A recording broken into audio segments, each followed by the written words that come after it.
Today, we are going to discuss one particular subject matter that has engaged our attention very seriously in the past couple of weeks. But it's not really a new thing. It is a problem that has been in our society, in this country, and has been ignored for a long time. But for us in DPA, in our constant effort to make sure that we contribute in various modest ways to improve the society, that problem has become something of great concern for us at the moment. And that problem has to do with medical malpractice and medical negligence. As I speak to you today, I will be honest in telling you that if I fall sick in Nigeria and I have to go to hospital in Nigeria, I am constantly afraid that I could die in that hospital, regardless of how minor my illness is. A minor injury that sends you to a Nigerian hospital, however small the injury, however minor it might be, it could also lead to your death. It could become the last hours of your life on earth. And why is this the case? Why is it that we have such high level of medical malpractice in our hospitals or medical negligence in our medical centers? Yes, last week we heard the chilling story of a father who took his 3-year-old son to the hospital. The child had what looked like a minor cold or sinus problem.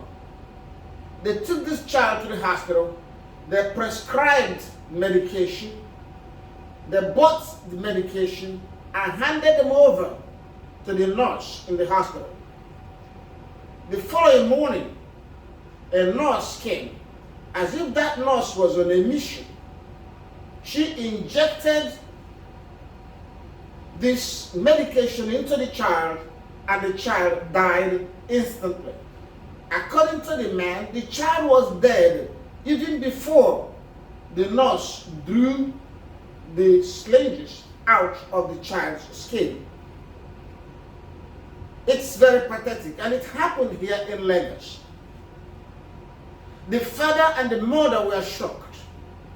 They cried so much. And the mother contacted DPA the next day and she said, "This is my only son."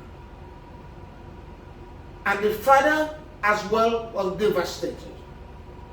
Nothing was done by the hospital to explain what happened to them. Nothing was done by government.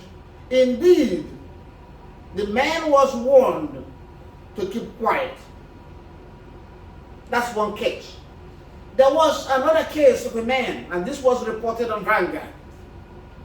His wife went into labor. Everything looked normal. She died in circumstances that showed gross negligence. Nothing was done. The man was even rebuked for trying to ask questions as to what happened to his wife. That is the situation we have in Nigeria. Before now, we had another case, a similar case, in a hospital in Benin City. A woman went into labor. She was having a difficult labor in the night.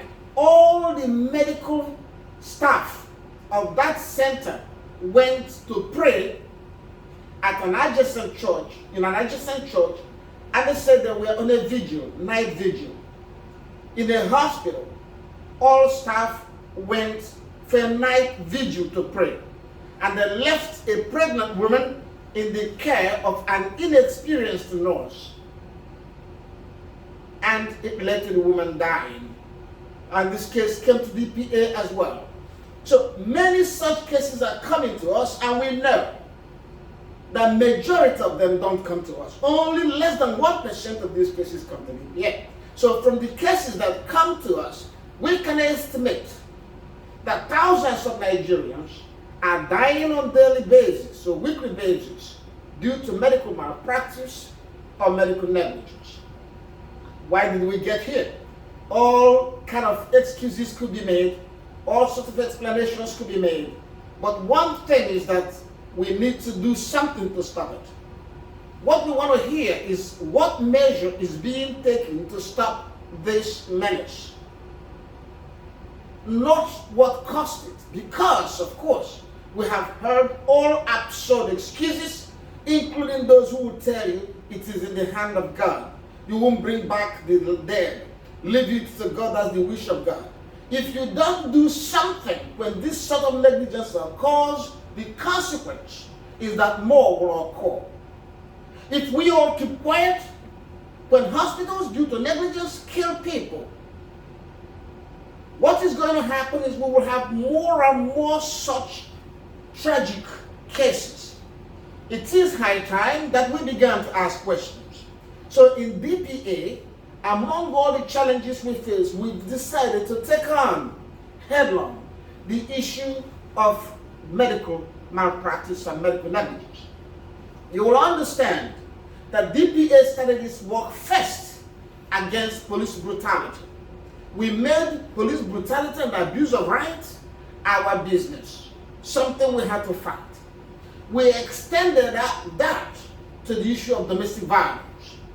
And thank God, because of the effort of DPA, today everybody understands the gravity and danger posed by domestic violence, and everybody's talking about domestic violence. So we are happy that through our advocacy and teachings and writings, we've been able to bring the topic of domestic violence in the center stage of public discussion. We want to do the same thing to medical malpractice. We want to begin to do something to stop the killing, the chilling, tragic killings of people who go to hospital to receive treatment. So now people want to stay out of hospital in order for them to be alive. That is an irony which our society cannot afford. Sick people who go to hospital should have chances, increased chances of survival, increased chances of healing and treatment and recovery.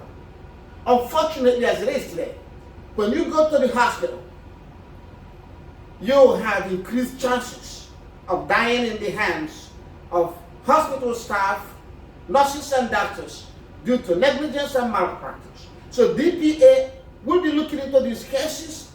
We will be examining what happened. We'll be trying to find out the truth in each case. We will try to hold people responsible. We want to hold hospitals responsible. We want to hold these officials responsible. So if you go in there to practice medicine, you better know what you're doing. You better be prepared. You better have the facilities that reflect the promises you make to the sick. You better have a way of making sure that there are safeguards to prevent accidental events that we have seen. So, I'm using this opportunity to announce today to all DPA members listening and to the members of society listening that DPA has made it its business henceforth to defend and protect victims of medical malpractice. We are starting with the case of the parents who lost their 3-year-old child last week. You will hear more about this, and naturally we are going to sustain our message. We are going to write more things, make publications, hold seminars and discussions, and take some concrete measures against negligent hospitals who have acted in ways that fell short of the standard of health care in this country. Thank you for listening. Goodbye.